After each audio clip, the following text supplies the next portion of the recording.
está con nosotros Néstor Prieto. ¿Qué tal, Néstor? ¿Cómo estás? Tienes mejor cara que yo, por lo menos, ¿eh? Tengo que decir. Bueno, ahí estábamos hablando. Yo he tenido buen fin de semana, tenía un amigo aquí de visita, pero claro, no he alargado tanto, no se me ha dado tanto. No fuiste a la taberna ayer. No Igual, fui a la taberna, estoy esperando a ir la próxima vez a Madrid. Ya la desvirtualización tú y yo la hacemos allí claro. con un Fidel Mojito. Está cerrado ya, Sí, ante sí. notario. Ante 200. En algún momento tiene que ser esa desvirtualización. Néstor, por lo menos antes de que Putin nos mande un misil, porque está la cosa un poco chunga, ¿no? Esperemos, hombre, yo, como decía ya el otro día, creo que no, por suerte no tenemos un riesgo inminente, pero están los titulares muy alarmantes. Hoy Pedro Sánchez sacaba un vídeo que se había reunido con la industria de defensa en Twitter con Margarita Robles. Entonces, sí, no es bueno el escenario que viene. Yo creo que a fin de cuentas, la guerra, como decía, la guerra no empieza el día que se dispara la primera bala. El primer paso de una guerra es siempre construir los marcos que legitiman el camino a la guerra. Y eso es lo que estamos ahora. No sé si iremos a una confrontación armada o no, pero la Unión Europea y las élites, la industria armamentística, todo el entramado político, militar y económico, están construyendo el relato para poder legitimar su escalada militar, su escalada armamentística, su inversión y eventualmente poder ir a la guerra. Y eso pasa por varios frentes. La propaganda alarmista, desde hace tiempo vemos que te aparece en el telediario, en la televisión, en los anuncios, en Instagram, en lo que sea, vídeos del ejército, riesgo de amenaza, de bombas de guerra. Entonces ya creas un estado de histeria colectiva para legitimar que de aquí a tal, pues destinemos el 2,5% del PIB a defensa. Claro. Es todo psicológico. Es Y que es el primer paso siempre. además ahora, ¿no? Con esa reelección de Putin, que por otro lado, ¿no? Podíamos suponer todos y todas, porque claro, no habiendo oposición, pues es lógico, ¿no? Que te reelijan hasta 2030 además. Han saltado un poco más las alarmas, ¿no? Veía, por ejemplo, que Dinamarca ha ampliado el tiempo de servicio militar obligatorio, también para las mujeres, vamos, que está habiendo movimientos. Sí, bueno, la victoria de Putin entra dentro de lo esperable, ¿no? Y esto, pues yo lo hablaba mucho, ¿no? Porque con vosotros, con todo el mundo, ¿no? Cuando pasa la guerra en Ucrania, pero ¿cómo puede ser? Bueno, Putin es un líder tremendamente popular en Rusia, más allá del resultado de las elecciones, que yo, desde luego, no hay nadie que pueda decir que son elecciones competitivas o que hayan sido falsables, ¿no? No ha habido una observación allí que lo pueda demostrar, pero es cierto que Rusia, como decía, sociológicamente hay una generación, va a hacer 30 años del poder Putin, que se ha creado solo con Claro. eso, ¿no? Entonces, quiero decir, mentalmente, la solidez que tiene Putin, más allá de lo que nos puede parecer en su figura, que decir, tiene unas redes clientelares enormes, durante 30 años ha conseguido un control de todas las instituciones del Estado, de la educación, de todos los estos, entonces, bueno, pues eso se entiende mucho mejor. Es el guión esperado, igual que por desgracia da la sensación de que el guión esperado durante los próximos meses va a ser que la retórica cada vez es más agresiva y más inflamada por parte de Europa, ¿no? Entonces vemos que los países bálticos se suman a todo. Hace muy poco vimos unas declaraciones muy peligrosas de Macron diciendo que habría que valorar el envío de tropas a Ucrania, que Sí. era una auténtica locura, supone un salto exponencial. Entonces, pues por desgracia, tanto la victoria de Putin es esperable y creo que va a ser esperable que en los próximos meses veamos esa escalada. ¿Escalada para ir a la guerra? Pues yo lo que decía también hace un par de semanas aquí, no debería haber un riesgo inminente para que haya una guerra en suelo europeo. Si se genera, con lo que digo, como parece que estamos creando el marco, la estructura para poder legitimar que lleguemos a ese escenario. A día de hoy no deberíamos de tener ese riesgo o esa amenaza inminente, porque no ha habido ninguna amenaza de que la guerra de Ucrania entre en las fronteras europeas y Europa no tendría por qué querer llevar la guerra a territorio ruso. Eso diría la lógica, pero bueno, estamos viendo que, como digo, pues están intentando crear un marco que pueda legitimar futuras interpretaciones. Y en todo este, ¿no? En todo este marco que estamos viviendo, ¿cómo se van a desarrollar las elecciones en Estados Unidos? ¿Puede también un poco aumentar esa escalada de violencia con las elecciones de Estados Unidos ahí a la vuelta de la esquina? Pues va a ser determinante, ¿no? Lo cual es sintomático también de la debilidad que tiene nuestro modelo internacional, porque al final Estados Unidos, que todavía Estados Unidos internamente, el Make America Great Again y todo esto de Joe Biden es un poco esa visión de que todavía se creen los sheriffs del mundo, ya no lo son, ya no son el gendarme mundial, ya no es el unipolarismo, mentalmente ellos lo siguen vendiendo, pero luego que tengamos esta escalada retórica es sintomático de que no lo son. Porque al final la Unión Europea se siente inquieta, se siente débil, busca sus propias estrategias. Estados Unidos dice, no, no, América es grande, es una gran fuerza, pero al mismo tiempo estás fomentando el armamento porque te da miedo China, te da miedo Rusia. Y sí, va a ser determinante, sobre todo porque Trump, podemos decir que tiene un punto de incertidumbre. No sabemos qué va a pasar con la guerra de Ucrania. Los republicanos han estado evitando en la Cámara de Representantes el envío de armamento, lo han estado condicionando mucho. Dicen, bueno, tenemos unas necesidades muy grandes como para estar financiando la guerra en Ucrania. Esto no puede ser que estén pidiendo todo el rato y nosotros dando todo el rato. Entonces va a depender mucho porque, como decimos, Trump genera incertidumbre con respecto a lo que va a hacer en Rusia, pero al mismo tiempo, igual que parece que la guerra de Rusia, pues él podría retirar la ayuda a Ucrania. Vemos, como vimos en otros escenarios, que igual empieza una guerra con Irán o que tiene una retórica mucho más con Irán. Es decir, bueno, son dos caras al final de la misma moneda. Una está mucho más exacerbada y otra parece que es más democrática. Pero bueno, pues no dejemos de recordar que Joe Biden está patrocinando el genocidio en Gaza y está dando cobertura total a la guerra de Ucrania. Ninguno de los dos va a ser adalides de la paz, por desgracia, ¿no? Quizá Trump sepamos que va a ir más por la diplomacia en Ucrania porque no le interesa confrontar con Rusia porque sabe que su enemigo es China, y veremos más tensión en Taiwán y más tensión en Irán, que es también otro gran enemigo. Veremos cómo se retoman las sanciones a Venezuela y a Cuba. Pero con Biden, pues bueno, con Biden no veremos que se para ni el genocidio de Israel sobre el pueblo palestino, ni tampoco veremos que para la guerra en Ucrania. Y veremos que en Oriente Medio pues bombardea a los dos igual. Si es que por desgracia va a depender, por desgracia va a estar todo en stand-by hasta que pasen las elecciones, y una vez pasen veremos una versión más o menos radical que comparten el 80% del programa en política exterior y que simplemente van a variar los acentos. Oye, ¿por qué no vemos un relevo de Biden? Esto es algo, ¿no?, que hacen siempre, ¿no? Como agotar o esperar a que sean ellos los que se vayan, pero realmente no hay como un relevo natural, ¿no? No de repente surge una figura y dice, oye, pues a lo mejor este señor que tiene ya 80 y pico años y que ha dado muestras de a lo mejor no ser muy fiable, ya no solo por la edad, sino por cómo se está comportando, ¿no?, en actos públicos, pues a lo mejor habría que quitarlo de aquí, pero no ocurre. Mira, el tema es que el sistema político estadounidense es un sistema que está profundamente basado en un bipartidismo que es para echarse a reír en comparación con el de España. Es que es muy fuerte, está estructurado, las estructuras de los partidos son enormes. De ahí viene el término establishment, que lo hemos empezado a usar mucho en el vocabulario español en los últimos años, y el establishment de los partidos es muy importante porque es que los partidos representan, bueno, es que son auténticas instituciones. Entonces, Biden proviene del establishment interno. Y eso hizo que cuando se da una ruptura en el establishment, como pasó con Trump, que consiguió romperlo, es novedoso, es distinto. Pero pesa tanto la estabilidad y son partidos que tienen tanto poder y tanto peso que son capaces de mantener una figura, aunque no sea popular, porque representa sus intereses. Y ese es el caso de Biden.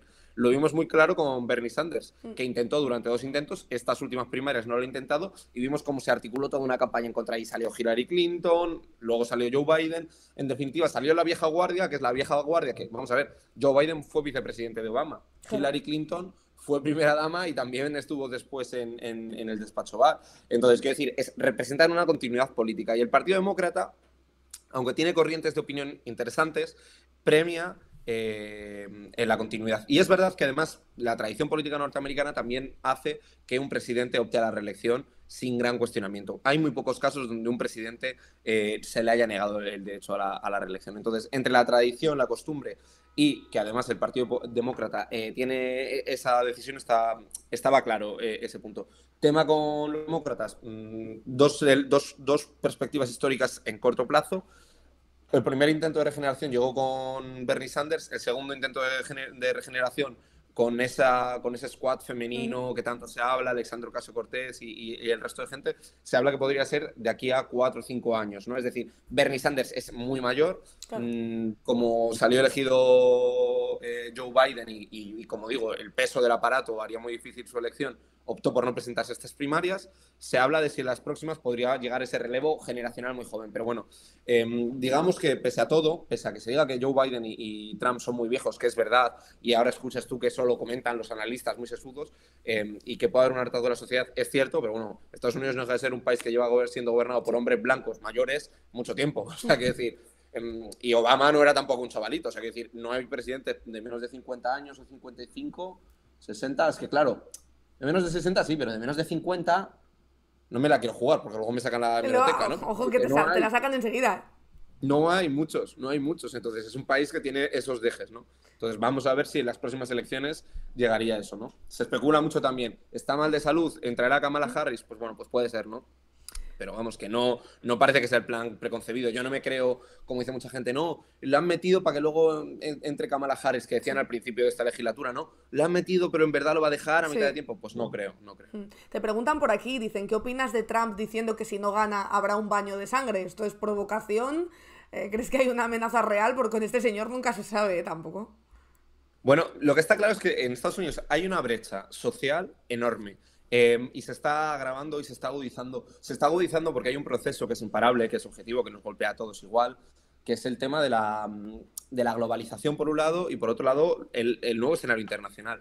Estados Unidos ni es ya, como digo, la gran potencia mundial y entonces te encuentras con que estás disputado el poder y además hay unos procesos de globalización de la economía, se han deslocalizado las empresas, entonces hay zonas enteras como Detroit, como tal, que están en una crisis enorme y al mismo tiempo tienes inmigración que te está llegando porque la Claro. inmigración es un fenómeno globalizado y entonces el American Dream, el sueño americano, toda esa concepción, toda esa parafernalia ha entrado en crisis, porque es que el American Dream, que para empezar empieza con la idea de que Estados Unidos es la hostia, bueno, resulta que no está en la hostia. Resulta que hay más chinos, indios, que China e India tienen más peso que tú, que Rusia también tiene capacidad nuclear, y luego al mismo tiempo, mientras pasa todo eso, el American Dream, esa idea de la América blanca, pues no, América es diversa, entonces también votan los negros, los musulmanes, o sea, vota todo el mundo, entonces hay como una crisis de identidad, en buena medida hay una crisis de identidad en Estados Unidos, y eso se expresa con que esa crisis de identidad pues toma distintas expresiones. Y en Estados Unidos se toma una expresión violenta porque Trump la ha permitido, la ha alimentado.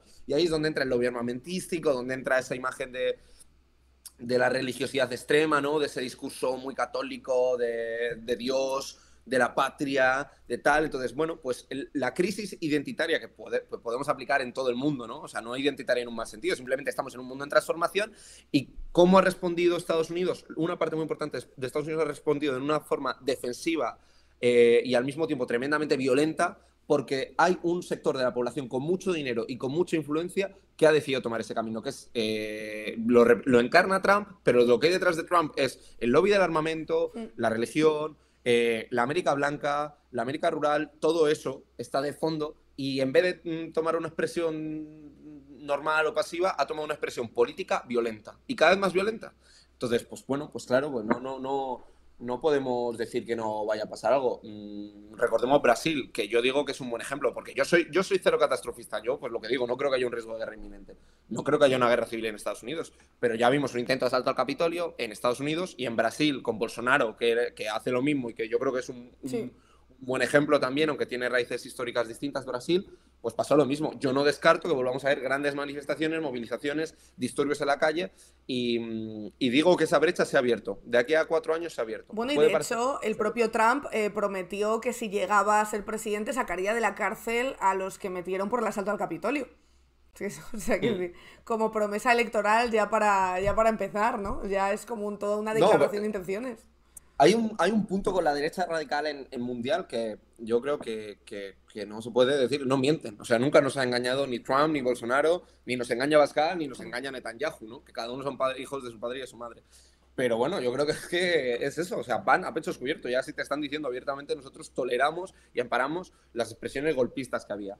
Entonces, bueno, pues con Trump creo que ya sabemos lo que puede haber. 4 años más violentos y más virulentos que los que tuvimos al principio. Y ya digo, no se está esforzando en disimularlo. No, no. Evidentemente, luego en campaña, pues ellos segmentan el voto y saben cuáles son los swing states, los estados que están en disputa, que si Florida, que si tal, que si no sé qué, y ya veremos cómo va a moderar ciertamente algunos discursos, o se va a dirigir a ciertos grupos que son estratégicos, a los latinos en la zona de costa y demás, pero vamos, que no vamos a ver un Trump modosito, no. Claro. Está diciendo eso porque se lo cree, no nos engaña a nadie, porque tampoco lo intenta, porque va de frente y entonces a nadie le puede pillar de sorpresa lo que haga.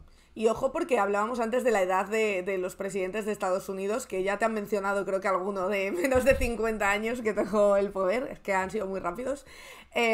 Pero también Putin es bastante mayor, tiene como 71 años también, o sea que ha renovado mandato hasta 2030, pero que igual por ahí es por donde llega el final de Putin, ¿no? Antes de una guerra.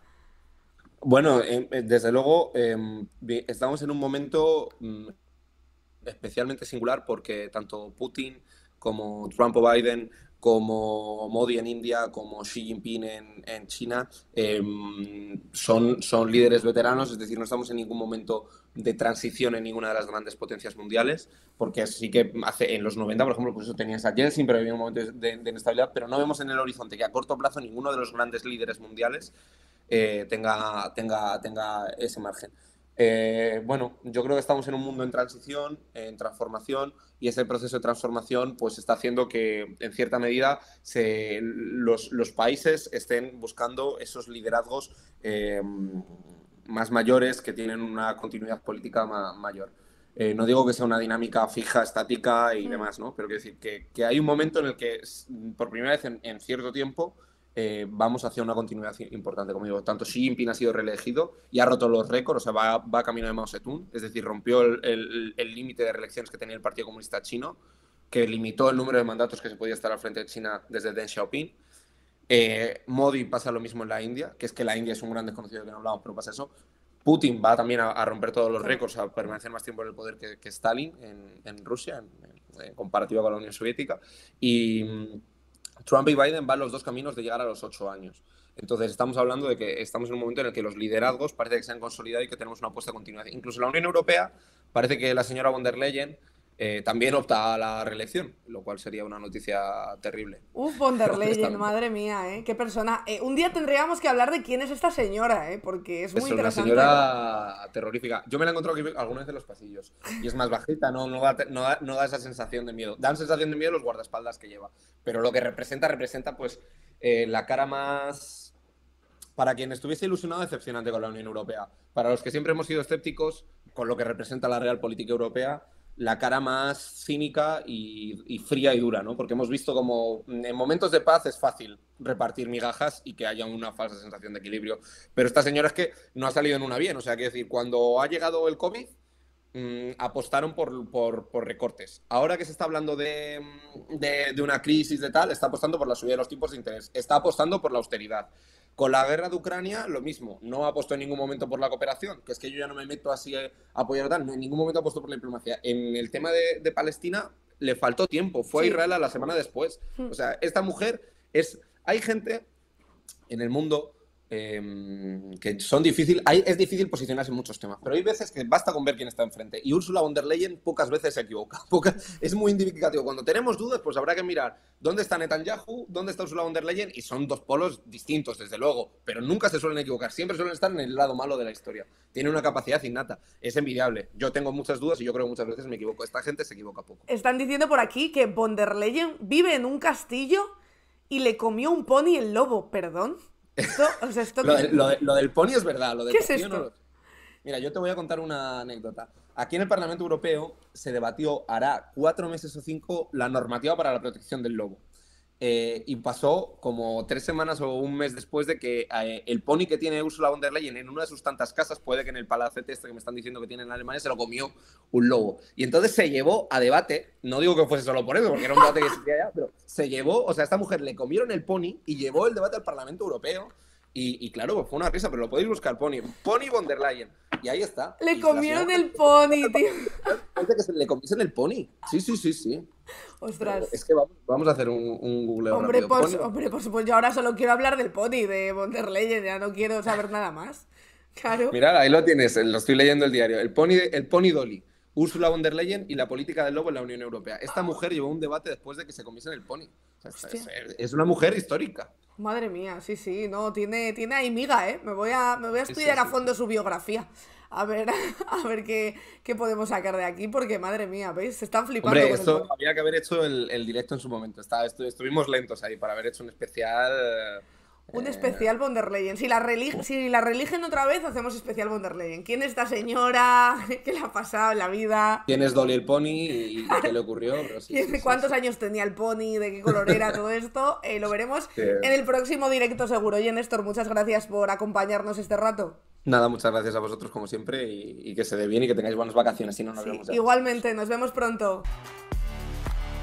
Va a venir Miguel Urbán a hablarnos de Trumpismos, que acaba de sacar este libro que está guapísimo, porque es que además ha ido estudiando como caso por caso los diferentes trumpismos, no solo el de Donald Trump, sino también Milei, Giorgia Meloni, el caso de Hungría y de Polonia, en fin, un montón de casos, viendo cuáles son las características en común y cuáles son las diferencias. Así que hoy vamos a hablar también, por supuesto, del trumpismo de Isabel Díaz Ayuso, que nos viene al pelo.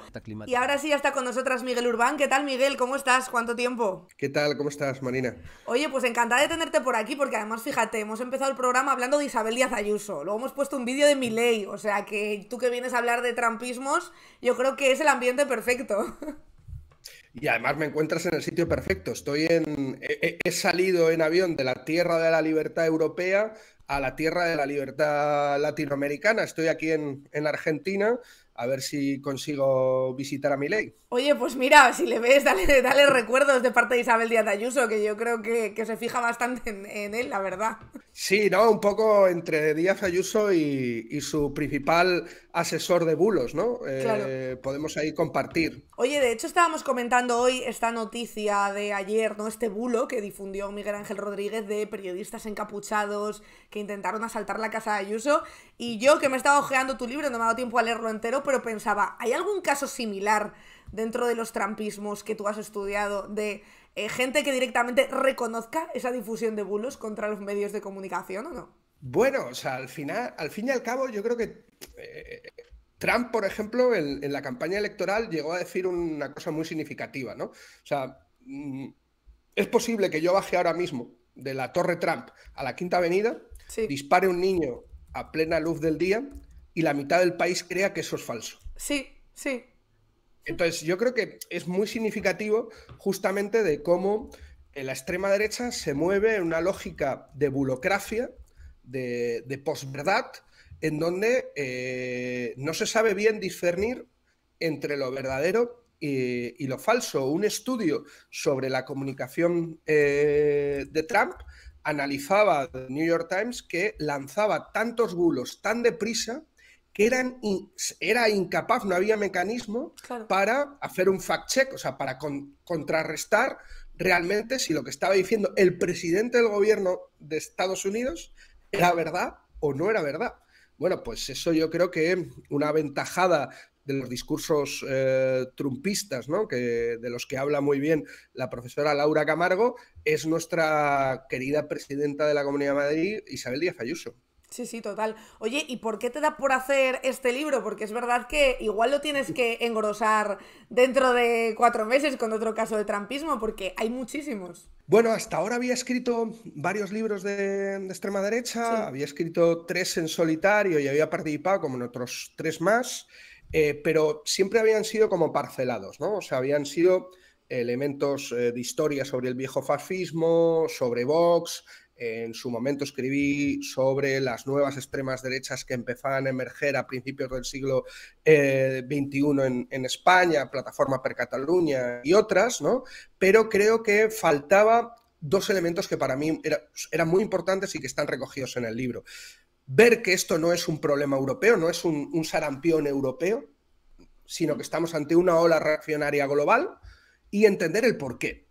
Más allá de elementos comunicativos, de temas de financiación, del apoyo que pueda haber de grandes lobbies industriales y mucho dinero a la extrema derecha, ¿qué es lo que hacía que cada vez el discurso y las propuestas de extrema derecha tuvieran más audiencia en contextos muy diferentes, ¿no? ¿Qué es lo que estaba pasando? Intentar analizar qué tipo de fenómeno era, ¿no? Porque muchas veces solemos tener una sobreinflamación del término fascista. O sea, ¿esto es fascismo o no es fascismo? ¿Estamos ante una regresión del fascismo, del viejo fascismo a una especie de fascismo del siglo XXI? Bueno, pues intentar responder estas preguntas me parecía fundamental para poder combatir el fenómeno. Porque yo entiendo que esto no es un libro académico, es un libro militante, es un libro riguroso, evidentemente, como no podía ser de otra forma, pero los militantes debemos de extraer nuestras tareas del periodo del análisis al fenómeno al que nos enfrentamos. Si analizamos mal este fenómeno, nuestras tareas serán erradas. Por eso me parecía tan importante el intentar hacer o intentar buscar un elemento de globalidad a esta ola reaccionaria que estamos viendo. Y entonces, ¿cuál es la conclusión, ¿no? ¿Cuáles son las conclusiones? ¿Es fascismo? ¿No es fascismo? Algunos sí, otros no. Evidentemente hay ciertas pequeños partidos que sí que podrían ser considerados como neofascistas, pero lo que es la corriente general, yo lo que utilizo en el libro es que no. De hecho, creo que hay una sobreinflamación del término fascista. De hecho, se utilizó mucho con la campaña de la Comunidad de Madrid, ¿no? Que viene el fascismo. Isabel Díaz Ayuso es fascista. No, Isabel Díaz Ayuso no es fascista. No es buena, es mala, es muy peligrosa, pero no es fascismo. Porque si no, también estaríamos banalizando lo que ha supuesto el fascismo y la violencia del propio fascismo. Si Isabel Díaz Ayuso fuera una fascista y hubiera un movimiento fascista detrás de Isabel Díaz Ayuso, pues tú y yo no estaríamos haciendo este programa, estaríamos pasando la clandestinidad. Es lo mismo que en Argentina, que en Italia, que pasó en Brasil o que pasó en Estados Unidos con Trump y Bolsonaro. ¿Eso significa que no hay fascistas en el gobierno de Ayuso, de Milei, de Meloni, de Trump o de Bolsonaro? Claro que los hay, pero no están aupados al poder por un movimiento fascista. Y eso yo creo que es un elemento fundamental. ¿Eso puede cambiar porque esto es un fenómeno en transición? Sí, claro. ¿Puede derivar en una lógica de movimiento fascista en un futuro? Puede ser, pero a día de hoy no lo es. ¿Hay elementos comunes con el viejo fascismo? Los hay, y por eso podemos hacer paralelismos históricos de ciertos elementos que motivaron, que fueron pasiones movilizadoras del fascismo con las nuevas extrema derechas. Pero también hay muchas rupturas, y eso es lo que yo intento plantear en el libro. Entonces, la siguiente pregunta es, si no es fascismo, ¿qué es? Claro. Claro, ¿cómo podemos designar a esta extrema derecha? Hay diferentes intentos terminológicos, que vuelvo a repetir, para mí no es un debate escolástico o filosófico, sino es una cuestión de saber a qué nos estamos enfrentando, de poder analizar el fenómeno. El término populista en la academia siempre aparece, me parece nefasto, se utiliza una especie de cajón desastre. Ha habido ciertos términos como ecofascismo, fascismo fósil, que creo que tampoco nos ayudan, por lo que estábamos hablando antes del fascismo y del movimiento fascista, y mi propuesta sería autoritarismos reaccionarios. ¿Por qué el término de autoritarismos reaccionarios? Dos elementos fundamentales. Yo creo que lo que favorece la emergencia de esta ola reaccionaria global es la conjunción de dos crisis. La crisis de la gobernanza neoliberal, estamos sobre todo desde el 2008, y ahí vemos cómo este fenómeno se acelera. Estamos ante una auténtica crisis de gobernanza neoliberal y del imperio de Estados Unidos, ¿no? en su conjunto, y eso se conjuga con una crisis ecológica profunda, con una crisis y un cambio climático profundo. Ahora estamos viendo aquí en Argentina inundaciones históricas en un momento donde no debería de pasar, y son fenómenos que cada vez vamos a ver más grandes. La conjunción de ambas crisis construyen una auténtica crisis de régimen, que decía Gramsci, una crisis del capitalismo. Estamos ante una crisis del capitalismo. Esta crisis del capitalismo genera pánicos, genera temores entre el conjunto de la población, y sobre todo ha eliminado podríamos decir, el mantra, la utopía capitalista del crecimiento sin límites y de que el futuro es progreso. Somos, lo que decía Mark Fisher, somos incapaces de imaginar el futuro. El capitalismo ha cancelado el futuro. Somos generaciones que sabemos que nuestros hijos van a vivir peor que nosotros. Claro. Que el futuro ya no es progreso, sino que el futuro puede ser miseria, puede ser desastre, puede ser una lógica desastrosa, de miedos, de pánicos, que nos impiden pensar el futuro. Ante la incapacidad de pensar el futuro, ante estas inseguridades, la extrema derecha ofrece una seguridad. Ofrece una propuesta de seguridad, y esa propuesta de seguridad no es pensar el futuro, sino es volver al pasado.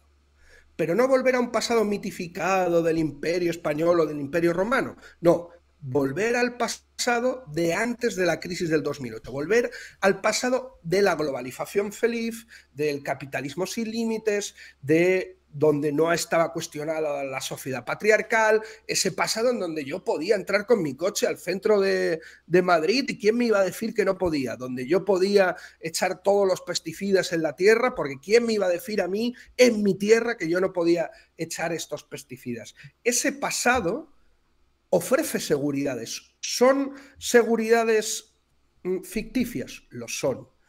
Pero esto no va de razón, sino va de pasión. Y construyen desde una lógica pasional una serie de seguridades y certezas en la población que permite construir mayorías sociales reaccionarias. La crisis neoliberal genera una mutación de autoritarismo neoliberal, de un aumento del autoritarismo, y la incapacidad por la crisis ecológica de pensar el futuro, una vuelta reaccionaria al pasado. No deja de ser curioso, ¿no? Que el neoliberalismo en el que se escuda esta gente cuando empieza la libertad de cada uno para hacer lo que quiera, esté derivando, por lo menos en los casos que estamos viendo, siempre en regímenes más autoritarios que lo que deberían ser, que es libertad para todo el mundo, ¿no? Y vemos cómo esta mutación neoliberal autoritaria no solo se da en la extrema derecha. Evidentemente, la extrema derecha sería el elemento más duro, pero incluso con la generación de regímenes iliberales. Hungría, ¿no? Con Orbán, nunca confundir con Urban, importante, ¿no? Lo que hemos visto en Polonia cuando gobernó el PiS, en Turquía con Erdogan, en India con Modi,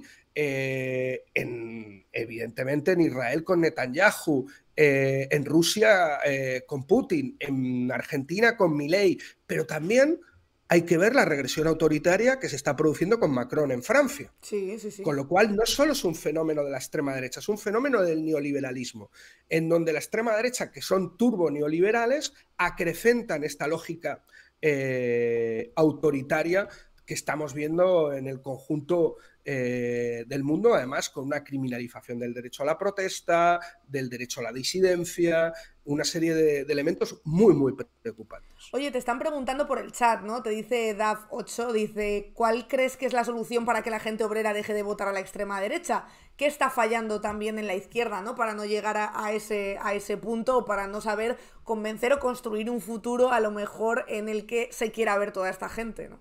Bueno, yo creo que a veces hay también una sobrerepresentación del voto obrero sobre la extrema derecha. O sea, de hecho, no es tan real que sea la gente obrera la que vote a la extrema derecha, va también mucho por contextos. Es verdad que en América Latina la conexión del neofundamentalismo evangelista con la ola reaccionaria ha dado una base popular a la extrema derecha que nunca había tenido en América Latina, eso es real, pero si vemos, por ejemplo, Vox en el Estado español, mayoritariamente no son obreros los que votan a Vox, de hecho la mayoría de los obreros votan al Partido Socialista, nos guste más o menos, pero es el voto de clase más significado, ¿no? Una vez dicho esto, yo creo que hay varios elementos. La extrema derecha ofrece una propuesta ante la incapacidad de pensar el futuro. Y hace una propuesta de seguridad desconocidas. ¿Cuál es la propuesta de la izquierda? Ante un sistema que genera cada vez más malestares, como es el capitalismo, ¿cuál es la propuesta de la izquierda? ¿Gestionar con rostro humano el capitalismo? Sí. ¿Cuál es la utopía de la izquierda? La izquierda ha perdido la capacidad de pensar una sociedad no capitalista. Una sociedad que supere el capitalismo. No hay ninguna izquierda, y esto es una autocrítica, que proponga una sociedad no capitalista y perder ese elemento utópico, ese elemento de superación del capitalismo, es perder el principio de esperanza. El principio de esperanza por una vida mejor, porque nosotros no estamos dispuestos a jugarnos la vida por trabajar una hora o más o menos o por una subida salarial. Pero sí estaríamos dispuestos a jugarnos nuestra vida, como se lo jugaron nuestros padres y otros luchadores anteriores, por superar una sociedad de opresión para tener una sociedad y un mundo mejor. Pero es que ahora, cuando antes podíamos decir que la contradicción era capital-trabajo, ahora la principal contradicción es capital-vida. Lo que estamos viendo es que si no superamos el capitalismo, el único futuro que tenemos es un futuro distópico. Ante eso, cada vez es más acuciante tener un proyecto de superación del propio capitalismo que ofrezca certezas, seguridades y, evidentemente, esperanza. Y yo creo que eso lo hemos perdido en la izquierda, y ante eso los monstruos de la extrema derecha se construyen de una lógica reaccionaria, intentando aportar un intento de estabilización de la crisis del capitalismo. Pero el problema es que la extrema derecha, la propuesta de la extrema derecha, es incapaz de estabilizar esta crisis. Con lo cual vamos a ver elementos de acrecentamiento de las contradicciones en el futuro. De hecho, te iba a preguntar, y creo que hay bastantes preguntas en este sentido, ¿no? Ahora gobierna la extrema derecha, o hay gobiernos de extrema derecha en diferentes países. No está funcionando, quiero decir, no es que estén mejorando precisamente esos países, sí que están retrocediendo en muchas libertades, pero todo parece indicar, por ejemplo, que Trump, o sea, va a volver o puede volver a ganar las elecciones de Estados Unidos después de haber gobernado y haber demostrado que su sistema no funcionaba. Entonces, ¿cómo se para esto? ¿Por qué se sigue votando a esta gente aunque demuestren que no organizan bien un país, o que su fórmula esa que decían que era mágica y que iba a acabar con todo, pues resulta que no lo era? Bueno, por lo que estábamos hablando antes, porque lo que se le opone, en el mejor de los casos, es un intento de gestión con rostro humano del capitalismo. Y no puede haber como más... un enfado por parte de la sociedad frente a estos gobiernos de extrema derecha que digan, joder, macho, pero este nos ha prometido aquí de todo y resulta que estamos peor que antes. Claro, pero el problema es que se gana Trump, ¿no? En las elecciones. Sí. Se le gana a Trump a pesar de Biden, que yo creo que esto es muy importante. Y se le gana a pesar de Biden gracias a un movimiento antirracista diverso que construye una movilización sin parangón en las últimas décadas en Estados Unidos, y eso genera una movilización electoral que da un vuelco a la victoria que parecía de Trump y al final es de los demócratas. ¿Qué ha hecho Biden? O sea, ¿ha derruido el muro de Trump? No, lo ha construido más grande. ¿Qué ha hecho Biden en política internacional? Claro, ¿qué ha hecho Biden en mejorar los derechos de la base social que le llevó a ganar a Trump? Mientras Trump sí que gobierna para su base social, aunque sean elementos performativos, como la cuestión, por ejemplo, de atacar los derechos sexuales y reproductivos de las mujeres, ¿no? Poniendo jueces retrógrados, haciendo una lógica de propaganda anti-LGTB y demás, evidentemente sí que ofrece algo a su base social y a su base electoral. ¿Qué ha ofrecido Biden? De hecho, siempre hay que cogerlo con pinzas, ¿no? Pero a mí me gusta una frase de Walter Benjamin que decía que todo movimiento reaccionario se construye sobre las cenizas de una revolución derrotada, ¿no? Yo no sé si una revolución, pero evidentemente la incapacidad en un momento de crisis sistémica del capitalismo por parte de la izquierda de responder ante los retos de esa crisis genera una frustración donde evidentemente se construye un caldo de cultivo perfecto para votos de protesta como el de Milei. El de Milei no deja de ser, la victoria de Milei no deja de ser una suerte de revival reaccionario de las protestas del 2001 del que se vayan todos, en donde ahora la forma del que se vayan todos es votar a un señor con motosierra. Sí. Sí, es terrible. De hecho, te iba a preguntar, de todos los trumpismos que analizas en el libro, ¿cuál es el que te ha resultado más peculiar, ¿no? Porque tú también cuentas las diferencias que hay entre unos y otros, y aquí lo hemos hablado muchas veces, no es lo mismo la extrema derecha de Francia que la de España, por ejemplo. Hay muchas cosas que nos vuelan la cabeza, ¿no? Muchas veces cuando las dice Le Pen, por ejemplo. Entonces, ¿cuál te ha parecido el más diferenciador o el más diferente de todos? La verdad es que, claro, el libro intenta analizar desde una lógica que no solo sea con gafas europeas, sino ver también el fenómeno latinoamericano, el fenómeno asiático, ¿no? Donde analizo la cuestión de Duterte o de Modi en la India. La verdad es que todos tienen una serie de rasgos muy particulares, pero lo que más me sorprende es que cada vez son capaces de superarse. ¿A qué me estoy refiriendo? O sea, cuando nosotros vimos ganar a Trump, dijimos, mira, alguien, o sea, esto es inaudito, nadie va a poder superar la figura de Trump, y de repente llega Bolsonaro. Y cuando tú dices, nada, es que ya lo de Bolsonaro no lo puede superar nadie, de repente llega Milei con una motosierra. O sea, vemos cómo un fenómeno que a mí me llama poderosamente la atención, que es cómo la extrema derecha ha roto con la todología de los tertulianos de ciencias políticas de la televisión, que era la única forma de ganar elecciones y de construir mayorías sociales es desde el centro y la moderación. Trump es un centrista moderado, Bolsonaro es un centrista moderado, y el top 10 de los centristas moderados es el señor Milei y su motosierra.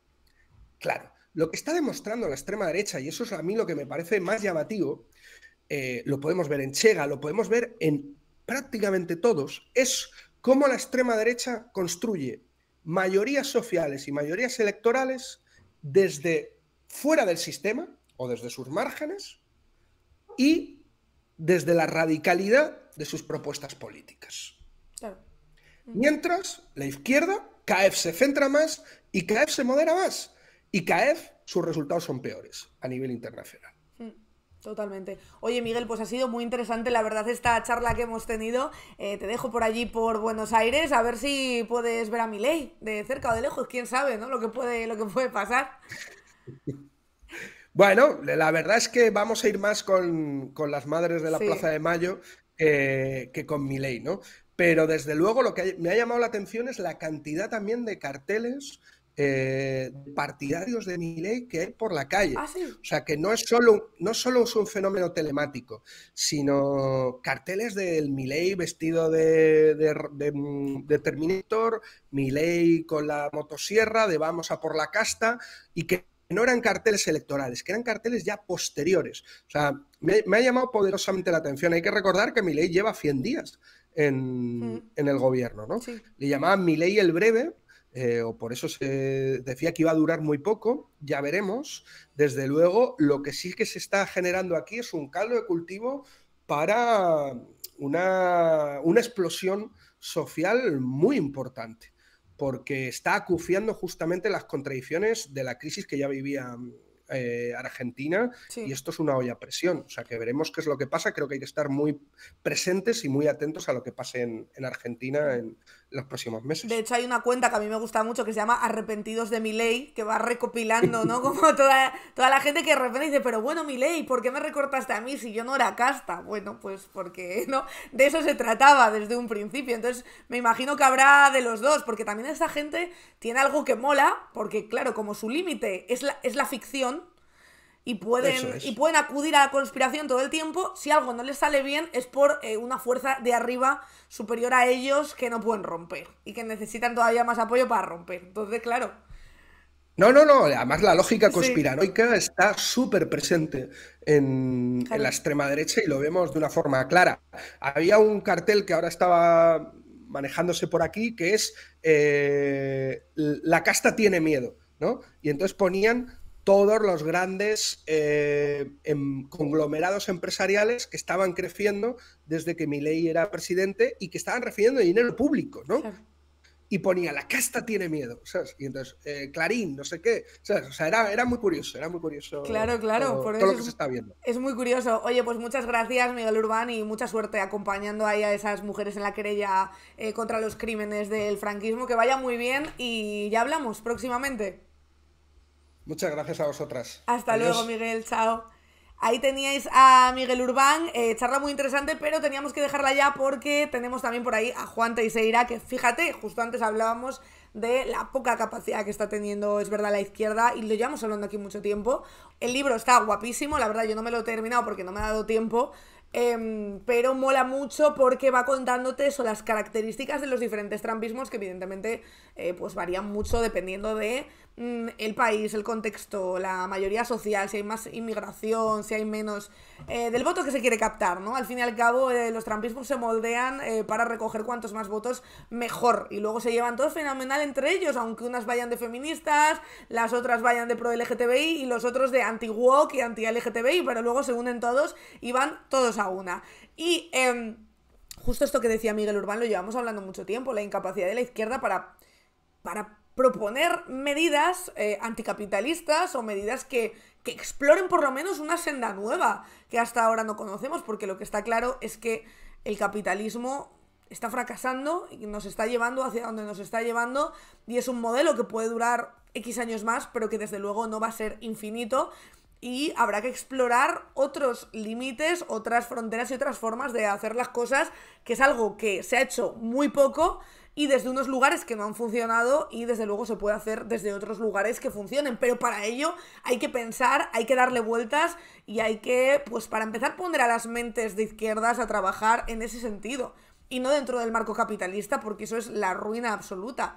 Os decía que está también por ahí Juan Teixeira para hablar precisamente del cambio climático, otra de las cosas a las que para nada puede hacer frente el capitalismo, porque si el capitalismo se trata de crecer infinitamente y de dejar al mercado que funcione prácticamente solo y no ponerle límites, el cambio climático, que ha llegado para quedarse, y no solo para quedarse, sino para ir para arriba, evidentemente con el capitalismo, por lo que sea, pues no se lleva nada bien. Así que pues cuando no haya tierra, básicamente, pues los ricos pasará como en Don't Look Up, ¿no? Que se irán a un planeta afuera y a ver lo que les depara ahí el futuro.